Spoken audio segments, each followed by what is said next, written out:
اور محمد و آل محمد صلوات۔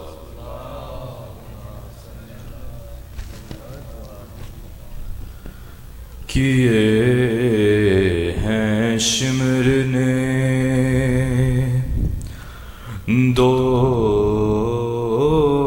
قتل، ایک خنجر سے کیے ہیں شمر نے دو قتل، ایک خنجر سے۔ لہو حسین کا پوچھا بہن کی چادر سے، کیے ہیں شمر نے غریب زہرا وہیں روتے روتے مر جاتا، غریب زہرا وہیں روتے روتے مر جاتا، بہن اٹھا کے نہ لاتی جو لاش اکبر سے، کیے ہیں شمر نے۔ کسی نے بالوں سے پکڑا کوئی اٹھا کے چلا، کسی نے بالوں سے پکڑا کوئی اٹھا کے چلا، سر حسین کو مارا کسی نے پتھر سے، کیے ہیں شمر نے اسے اٹھایا ہے بابا کی لاش سے ایسے، اسے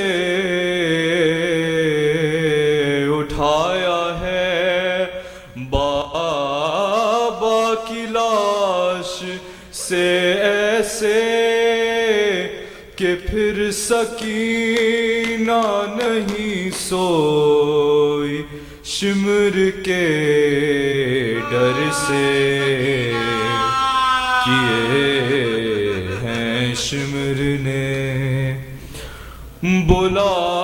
بلایا شام کے زندہ میں جب سکینہ نے، بلایا شام کے زندہ میں جب سکینہ نے، حسین پیاسے پلٹ آئے حوض کوثر سے، کیے ہیں شمر نے بہن کا پردہ تکلم سے بنانا تھا، بہن کا پردہ تکلم سے بنانا تھا، سنا رہا تھا وہ قرآن سنا کے منبر سے، کیے ہیں شمر نے دو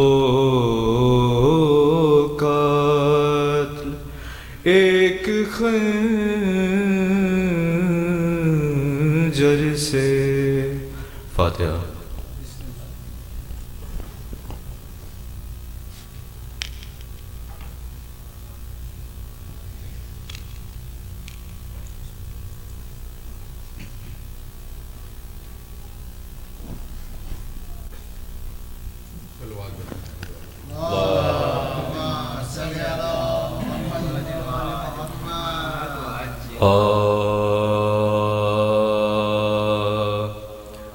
لاش اکبر کی جو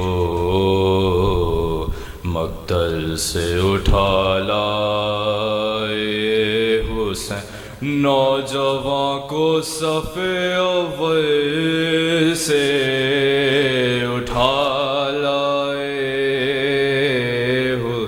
چاند کو شام کے بادل سے اٹھا لائے، جاں بلب شیر کو جنگل سے اٹھا لائے، جاں بلب شیر کو جنگل سے اٹھا لائے، دی صدا لاشے پسر آن کے لے جا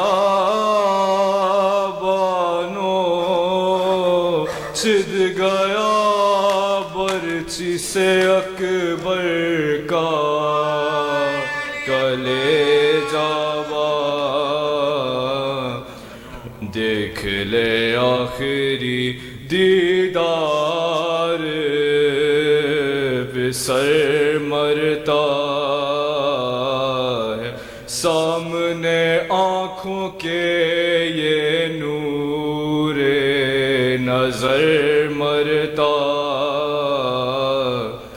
اب کوئی دم میں تیرا رش کے کمر مرتا، منہ سے باہر ہے زباں تشنا جگر مرتا، دم ہے سینے میں رکا زخموں سے خون جاری ہے، ہائے بانو تیرا گھر لٹنے کی تیاری، پہنچی خیمے میں جو حضرات کی یہ پردرد صدا، مضطرب ہو گئی ناموں سے رسول دوست، کہا چلا کے سکینہ نے کہ ہے بھائی، فضا دوڑی سوئے در پھینکے سر پر سے، پیٹتی زینب مضطر نکل آئی باہر، بانو گھبرا کے کھلے سر نکل آئی باہر، شاہ کے کاندھے پہ جو دیکھا اکبر کو نڈھا، ہاتھ پھیلا کے یہ چلائی کہ ہائے میرے کیا غضب ہو گیا اے بادشاہ نیک خیسا، راس آیا نا میرے بچے کو 18 ٹکڑے تیغوں سے بدن ہو گیا سارا، ہائے کون میرے شیر کو مارا ہے،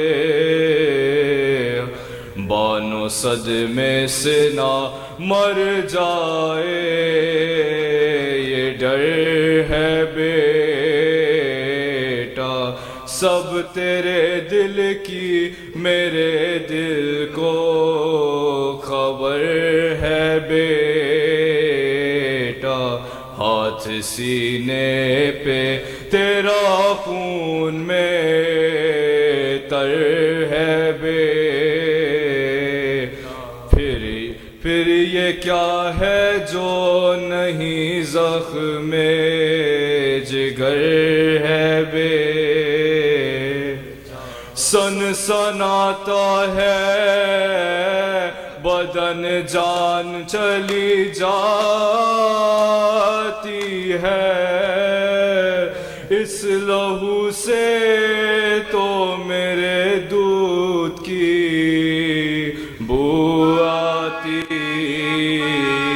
ہے، اے میرے شیر تجھے لطف جوانی نہ ملا، چین پردیس میں اے یوسف ثانی نام، قطرۂ آب بجز اشک فشانی نام، دودھ پی پی کے پلے اور تمہیں پانی نہ، مر گئے مجھ کو دلہن بھی نہ دکھائی بیٹا، خاک میں مل گئی بانوں کی کمائی بیٹا، لاش اکبر کی جو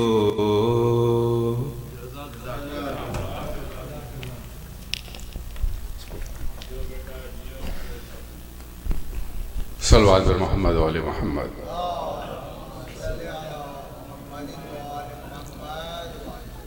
خواتین و حضرات، علامہ سید رضوان پرابی صاحب پہلی بار ہمارے ادارے میں تشریف لائے ہیں، اور ہماری خوش قسمتی ہے کہ ہم ان کے افکار سے استفادہ کریں گے۔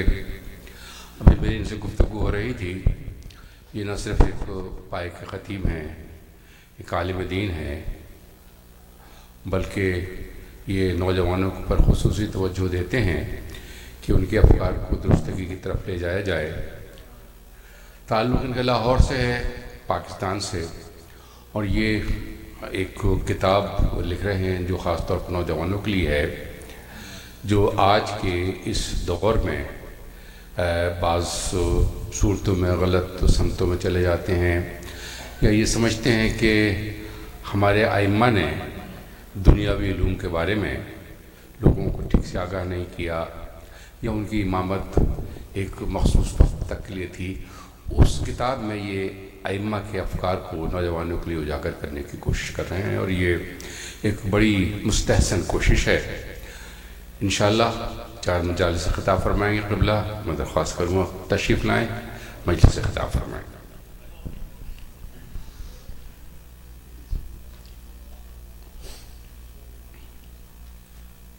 پانی چاہیے گا؟ پانی جی الحمدللہ میری کتاب مارکیٹ میں ہے اور میرے پاس موجود ہے، اور میں انشاءاللہ کل لے کے کل ملان کر دوں۔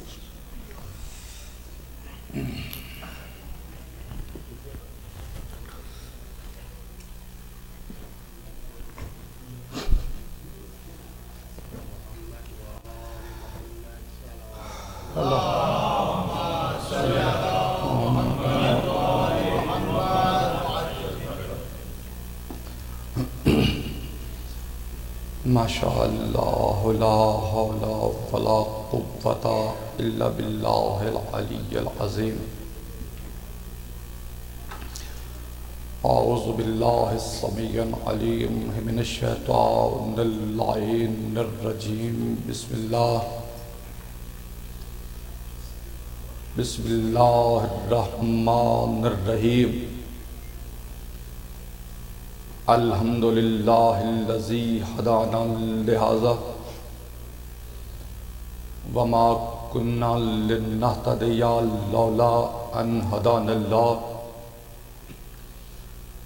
لقد جاءت رسل ربنا بالحق ثم الصلاة والسلام والتحية والإكرام على سيد أصل ما في الوجود سر اللہ فی کل موجود نقطہ دائرات الوجود صاحب اللواء الحمد والمقام المحمود الخاتم لما سبق والفاتح لمن غلق المعلن الحق بالحق ابو القاسم محمد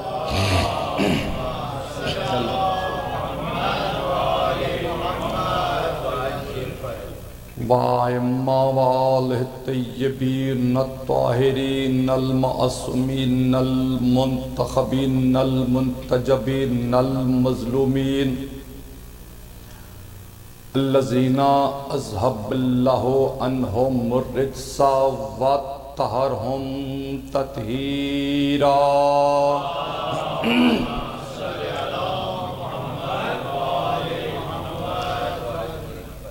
وَلَعَنَ اللَّهُ عَلَىٰ كُلِّ أَعْدَائِهِمْ مَلْعُونِينَ أَجْمَعِينَ إِلَى يَوْمِ الدِّينِ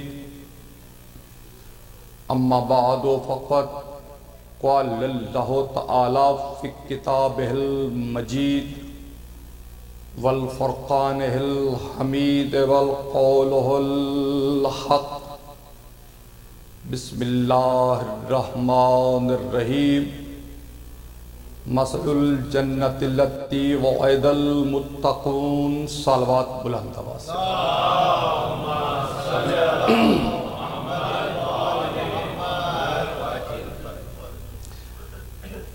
الحمدللہ ثم الحمدللہ صدا سلامت رہیں مولائے کائنات کی امان میں رہیں امریکہ کے اس عظیم ترین بارگاہ میں میرا حاضری کا پہلا موقع ہے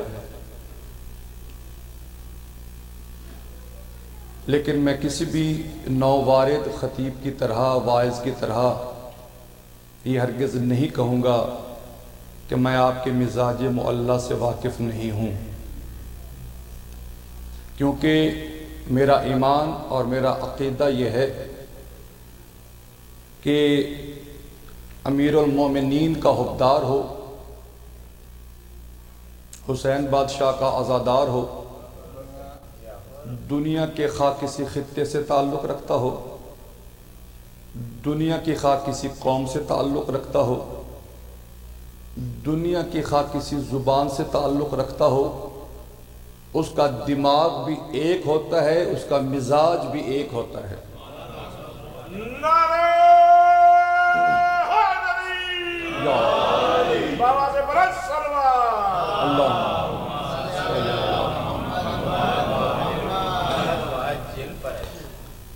دماغ اور مزاج علی والوں کا حسینیوں کا ایک کیسے ہوتا ہے کہ جب بھی کہیں بھی کسی بھی وقت فضائل محمد و آل محمد کی بات ہو ذکر ہو تو مومن کا چہرہ گلاب کی طرح کھل جاتا ہے اور جب بھی کہیں بھی کسی بھی جگہ مصائب محمد و آل محمد کا ذکر ہو تو آنسوؤں کی لڑیاں مومن کے چہرے کی زینت بن جاتی ہیں میرا ایمان اور میرا عقیدہ یہ ہے کہ میرے سامنے الحمدللہ علی ولی اللہ پڑھنے والے اور حسین کے ماتمی تشریف فرما ہیں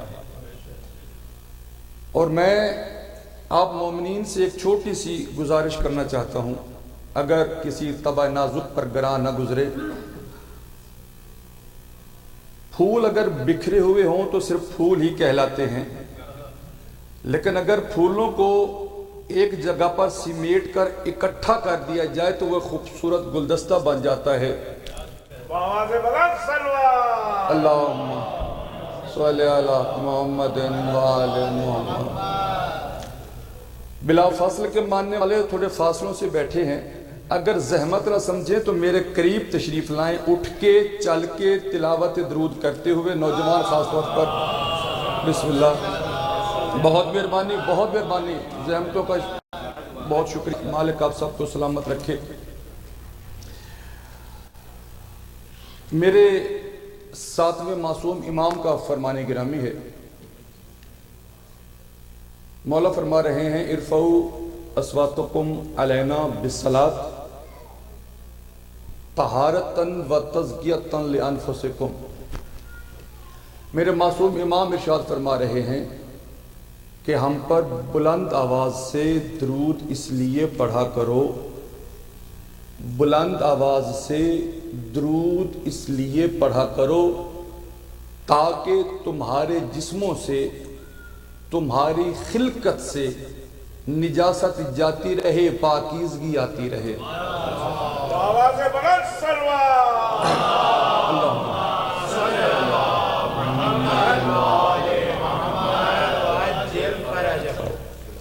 سبحان اللہ، بہت ہی آسان طریقہ ہے آپ کا درود پڑھنے کا، اور میں بھی یہی جب بھی موقع ملتا ہے یہی تلقین کرنے کی کوشش کرتا ہوں کہ وَعَجَّلْ فَرَجَهُمْ پر آ کے درود کا اختتام کیا جائے، کیونکہ ہماری ضروریات دین میں سے ہے امام زمانہ کی آمد کا انتظار، ان کے ظہور کی تعجیل کے لیے دعا۔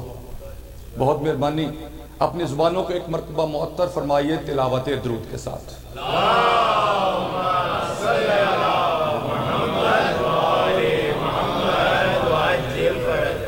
صدا سلامت رہیں۔ عزیزان من، قبلہ تشریف فرما ہے، سورج کو چراغ دکھانے کے مترادف ہیں میری گزارشات۔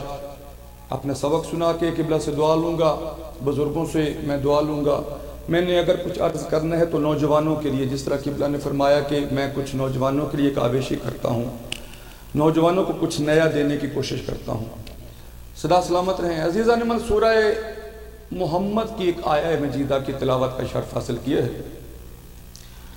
اس آیہ مجیدہ میں خالق لم یزل نے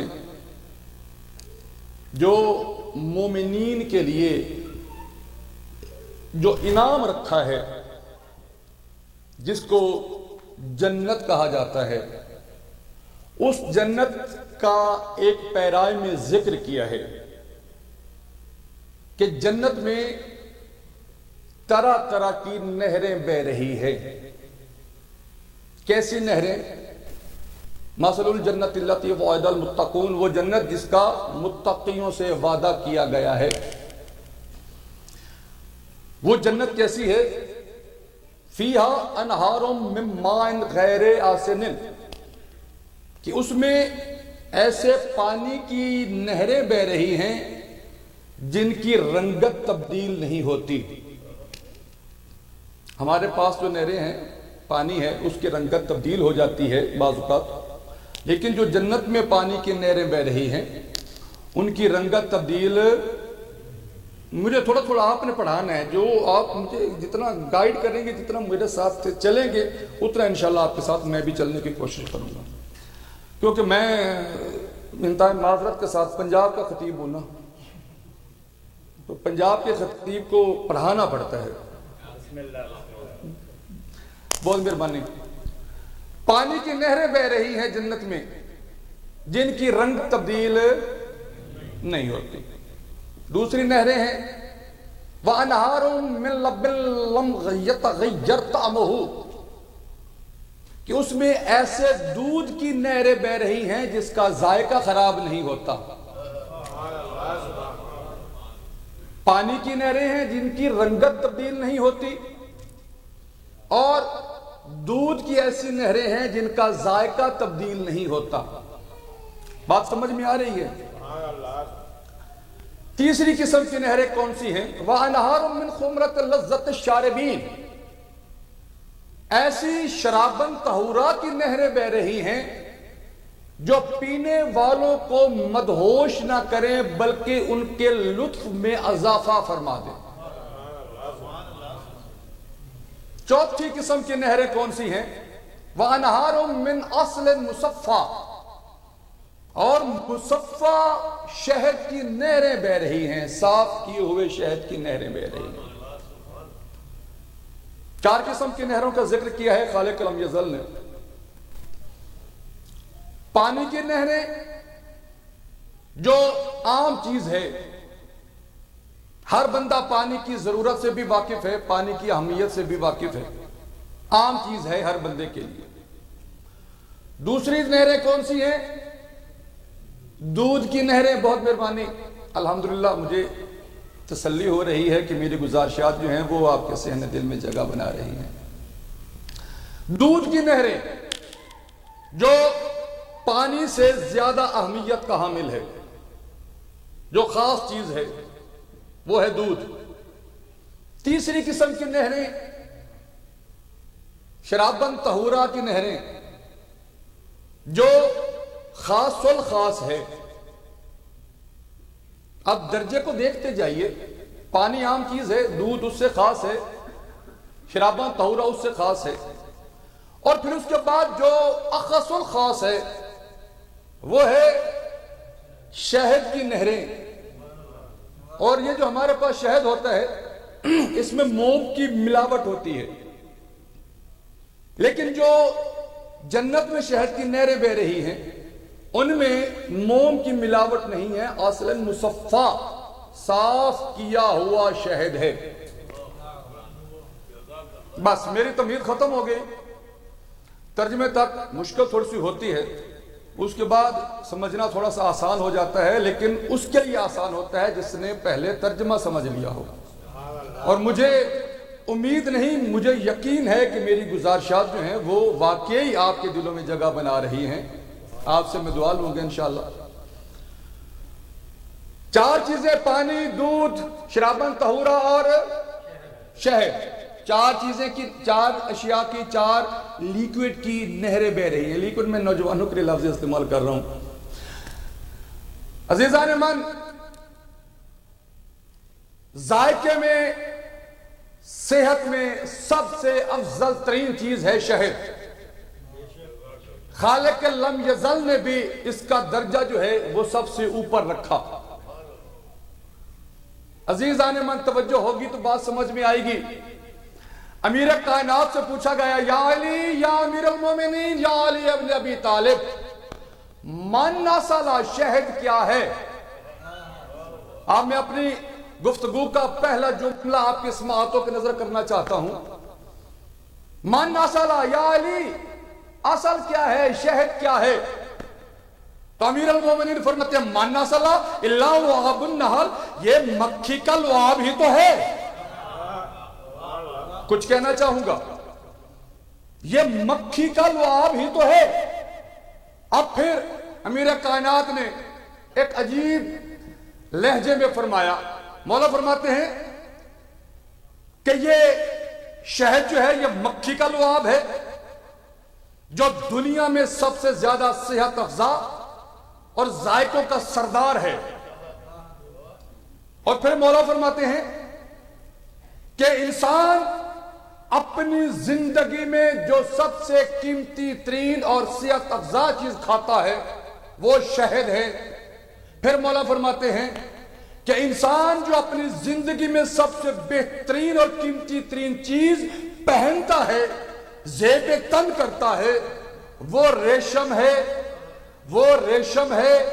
اور امیر المومنین فرماتے ہیں، اے انسان ذرا سوچ کر فخر کرنا، جو تیری زندگی میں سب سے زیادہ ذائقہ دار چیز ہے وہ بھی مکھی کا لعاب ہے، اور جو تیری زندگی میں سب سے قیمتی ترین چیز ہے ریشم، وہ بھی مکھی کا لعاب ہے۔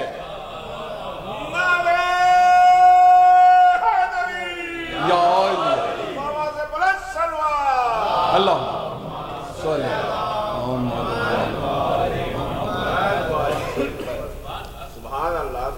مکھی کا لعاب کھا کے اور مکھی کے لعاب سے تیار کردہ ریشم پہن کے فخر کرنے والوں، خبردار، فخر کرنے سے پہلے سوچ لینا، تم مکھی کے لعاب سے فائدہ حاصل کرنے والے ہو، تم اور ہو، آل محمد اور ہیں۔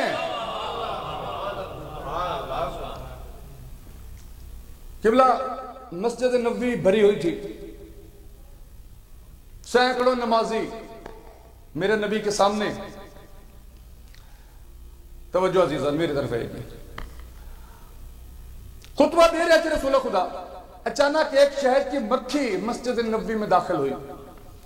جیسے ہی رسول خدا نے شہد کی مکھی کو دیکھا، رسول خدا نے مکھی کی طرف دیکھا اور فرمایا یا ایوہ النحل تعان الیہ، اے شہد کی مکھی ذرا ادھر آیا نا۔ کچھ کہنا چاہوں گا، توجہ ہوگی تو بات سمجھ میں آئی۔ رسول خدا نے اپنا ہاتھ بڑھایا، شہد کی مکھی آ کے رسول خدا کے ہاتھوں پر بیٹھ گئے۔ اب زمین اور آسمان نے دو منظر دیکھے، ایک حضرت سلیمان کی ہتھیلی پر چیونٹی تھی، آج فخر سلیمان کے ہاتھوں پر شہد کی مکھی، لیکن یاد رکھیے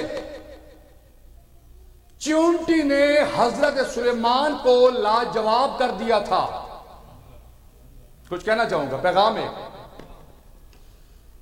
کس وقت کہ جب چیونٹی کو حضرت سلیمان نے اپنے ہاتھوں پر لیا تو چیونٹی کہتی ہے یا نبی اللہ آپ کا نام کیا ہے؟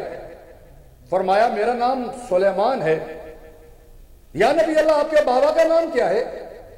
میرے بابا کا نام داؤد ہے۔ اس وقت چیونٹی نے ایک سوال کیا، چیونٹی کہتی ہے یا نبی اللہ مجھے ایک سوال کا جواب دیجئے، آپ کے بابا کے نام کے حرف 4 کیوں ہیں اور آپ کے نام کے حرف 6 کیوں ہیں؟ لیکن حضرت سلیمان جواب نہیں دے سکے، حضرت سلیمان خاموش ہو گئے۔ لیکن خالق کے لم یزل نے یہ منظر ہم تک پہنچا کے قیامت تک کے انسانوں کے لیے یہ پیغام دے دیا کہ اپنی امارت، اپنے روپے، اپنے پیسے، اپنی جاگیریں، اپنی دولت جائیدادوں پر فخر نہ کرنا۔ اگر میں چاہوں تو سلیمان جیسے نبی کو ایک چیونٹی سے لاجواب کر دوں۔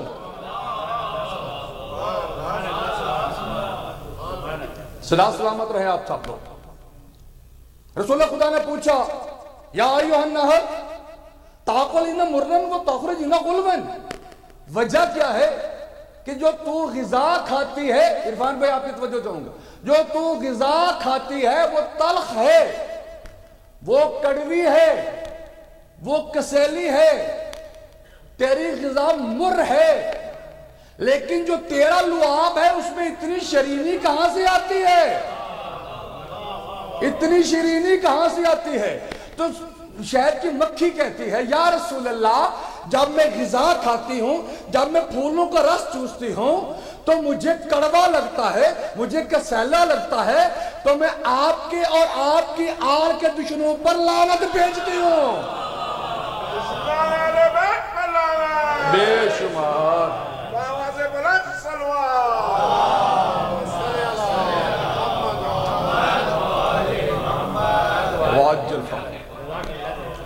یا رسول اللہ جب میں اپنی غذا کھاتی ہوں، پھولوں کا رس چوستی ہوں تو مجھے کڑوا لگتا ہے، تو میں آپ کے اور آپ کی آل کے دشمنوں پر لعنت بھیجتی ہوں، اور جب میں آپ کے دشمنوں پر لعنت بھیج کے آپ پر اور آپ کی ذات پر درود پڑھتی ہوں تو وہ کڑوا کسیلا رس میٹھے شہد میں تبدیل ہو جاتا ہے۔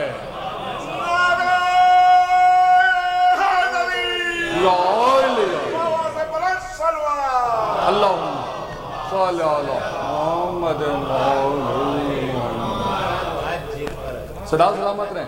آپ نے خوبصورت انداز سماعت کا مظاہرہ کیا، میں آپ کو دل سے دعا دے رہا ہوں الحمدللہ۔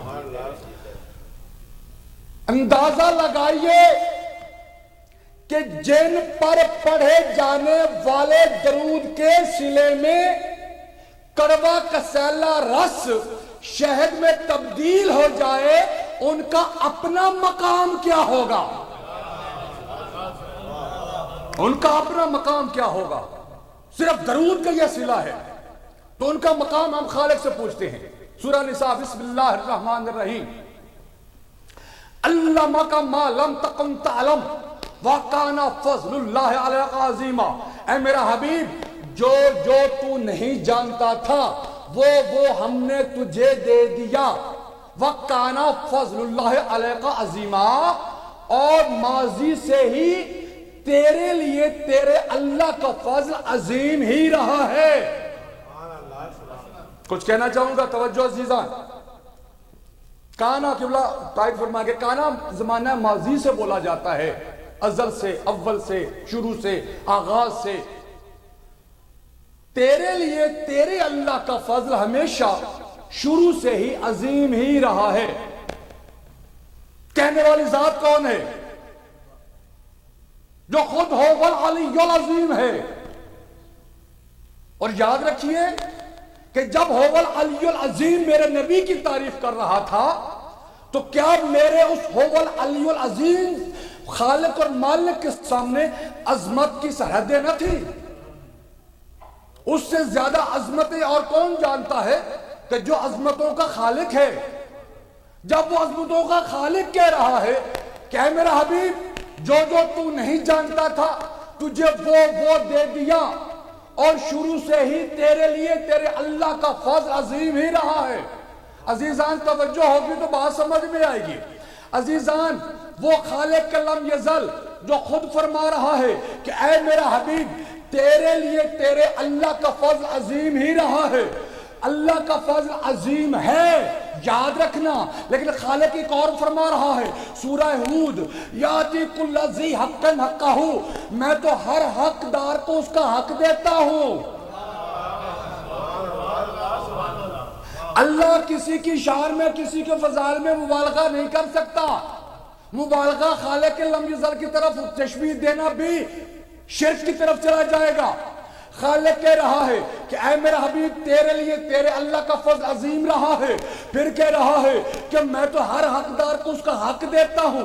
اس کا مطلب یہ ہے کہ واقعی میرے نبی پر، اپنے حبیب پر اللہ نے اپنا فضل عظیم کیا ہے، لیکن اللہ کا یہ احسان نہیں ہے، یہ میرے نبی کا حق ہے، یہ میرے نبی کا حق ہے۔ میں کہنا چاہتا ہوں میرا پاک اللہ، کتنا فضل ہے تیرا اپنے حبیب پر، کتنا فضل ہے تیرا ہمارے نبی پر۔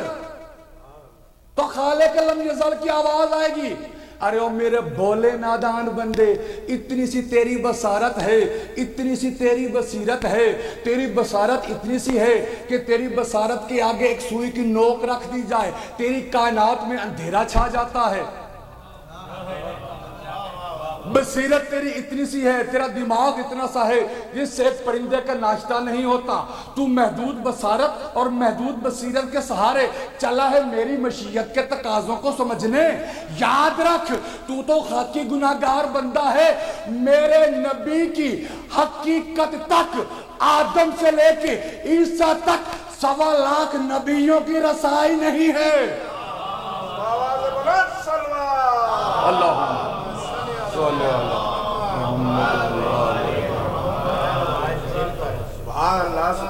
سوا لاکھ نبیوں کی رسائی نہیں ہے۔ یہ میرے نبی کے سراپا وجود کو ہی دیکھ لینا، میرے نبی کے سر کے بالوں سے لے کے ہاتھ اور پاؤں کے ناخنوں تک کاٹ چھانٹ کر پھینک جانے والی چیزوں میں مالک کہہ رہا ہے میں نے وہ جوہر بھر دیے ہیں کہ جس کا تصور 1.25 لاکھ انبیاء نہیں کر سکتے۔ کچھ کہنا چاہتا ہوں عزیزان، کچھ کہنا چاہتا ہوں، توجہ عزیزان، نازک مرحلے پر آ گیا میں۔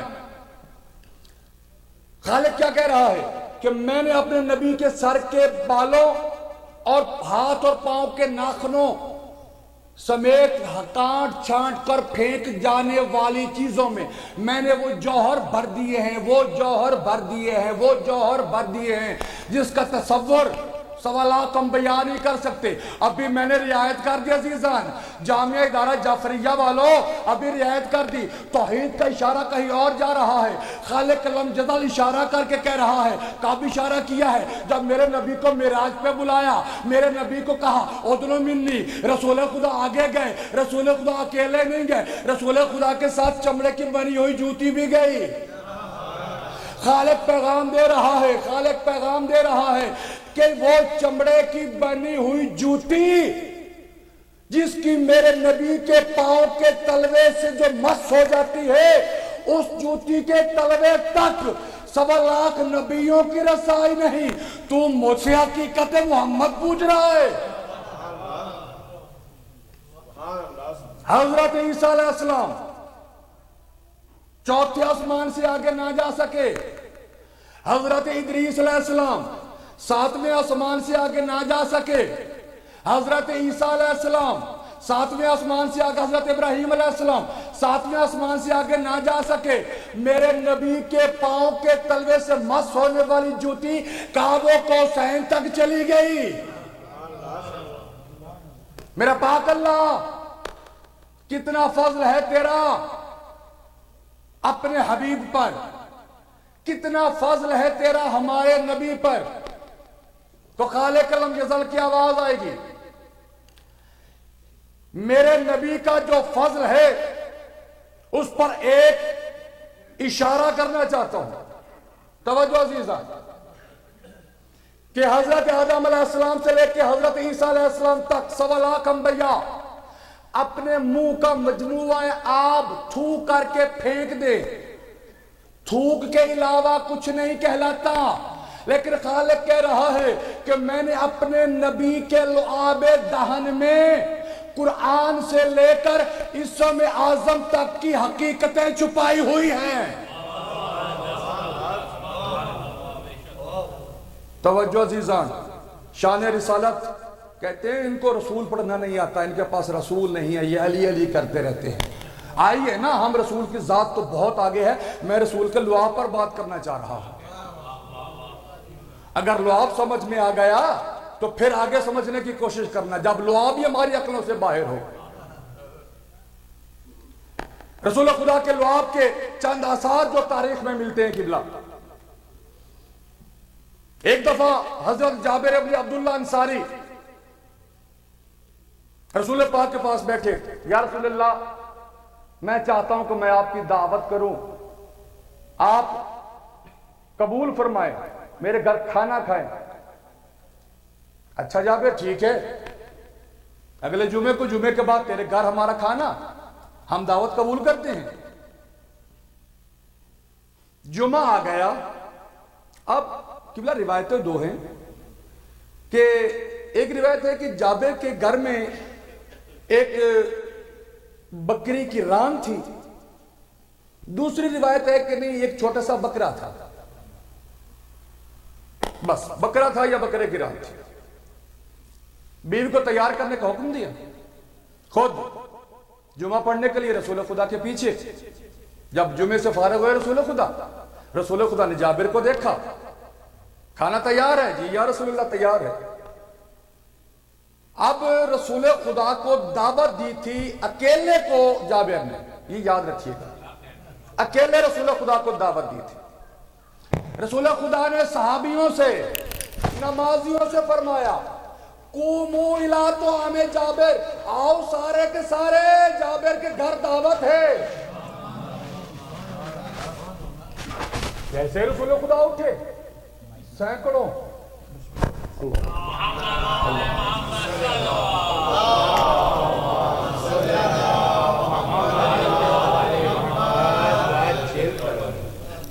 جیسے رسول خدا اٹھے, رسول خدا کے ساتھ سینکڑوں نمازی, سینکڑوں صحابہ, رسول آگے آگے, صحابہ کرام پیچھے پیچھے. جیسے ہی جابر نے یہ حالت دیکھی, لرزتا کانپتا گھر کی طرف آ گیا.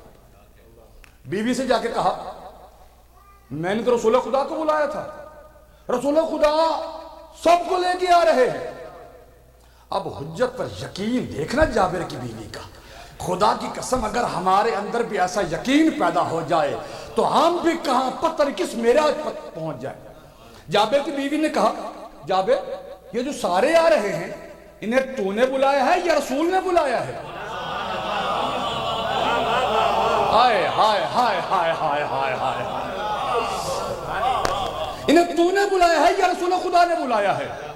جابر کہتا مجھے پتہ نہیں تھا کہ کھانا تو تھوڑا سا بنایا ہے، ایک ران ہے یا چھوٹا سا بکر ہے، تھوڑا سا کھانا بنایا ہے، چاند لوگ کھا سکتے ہیں، میں نے ساروں کو سینکڑوں کو کیوں بلانا تھا؟ رسول خدا نے بلایا ہے، توجہ ہوگی تو سمجھ میں آئے گا، رسول خدا نے بلایا ہے، رسول خدا نے بلایا ہے۔ بیوی مطمئن لہجے میں کہتی ہے اگر رسول خدا نے بلایا ہے تو رسول جانے اور کھانا جانے۔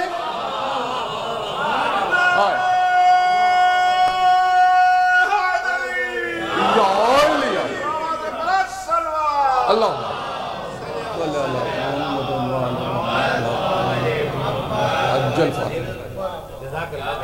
رسول جانے اور کھانا جانے، بس یہ باتیں کر رہے تھے کہ اچانک رسول خدا بھی آ گئے، سینکڑوں صحابی بھی آ گئے، کوئی ادھر بیٹھا کوئی ادھر بیٹھا کوئی ادھر بیٹھا ادھر بیٹھا کوئی ادھر بیٹھا۔ رسول خدا نے کھڑے ہو کے فرمایا جابر وہ جس برتن میں سالن بنایا ہے نا وہ برتن تو ذرا لا۔ ہائے ہائے ہائے ہائے، وہ برتن تو لا ذرا۔ اس نے برتن کو ڈھانکا، ایک رومال سے سرپوش ہی بولتے ہیں، ایک رومال سے ڈھانک کے رسول خدا کے سامنے وہ برتن لے کے آیا۔ رسول خدا نے رومال اوپر سے ہٹایا اور تاریخ کہہ رہی ہے فتافلا فی، اور اپنا لعاب دہن سالن میں پھینکا۔ ہم رسول جیسے، رسول ہمارے جیسا، تم اپنے گھر کے سالن میں اپنا لعاب پھینکو اور سالن کا برتن اٹھا کے شریعت کے علم برداروں کے دروازوں پر جاؤ اور جا کر پوچھو کہ میں نے یہ کیا ہے اب میرے لیے کیا حکم ہے۔ خدا کی قسم کفران نعمت سے لے کے شرک تک کا فتویٰ لگ جائے گا۔ حقیقت کہہ رہا ہوں۔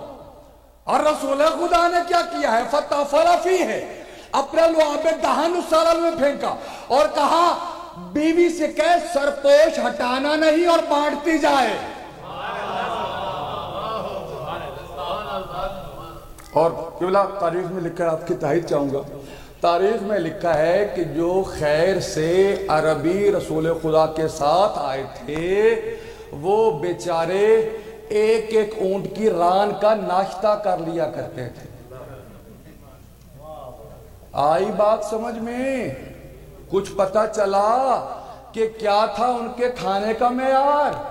توجہ عزیزان، جابر نے لا کے رکھنا شروع کیا، صحابیوں نے کھانا شروع کیا، کھاتے گئے کھاتے گئے کھاتے گئے۔ حضرت عقیل ابن ابی طالب کی عرفان پہ روایت ہے، حضرت عقیل ابن مولا علیہ السلام کے بڑے بھائی کی روایت ہے، حضرت عقیل فرماتے ہیں کہ 113 بندے تو میں نے گنے، اس کے بعد میں نے گننا چھوڑ دیا۔ جب وہ سارے کھانا کھا کے چلے گئے سب سے آخر میں رسول خدا نے تناول فرمایا، اور رسول خدا جب کھانا کھا کے اٹھ کھڑے ہوئے اپنی ابا اپنے کندھے پر ڈالی اور رسول خدا نے فرمایا جابر تیرے گھر آیا ہوں تو کوئی تحفہ تو دینا بنتا ہے نا، بس میرا تحفہ یہی ہے کہ بیوی سے کہے کہ برتن سے سرپوش ہٹانا نہیں اور کھاتے جاؤ۔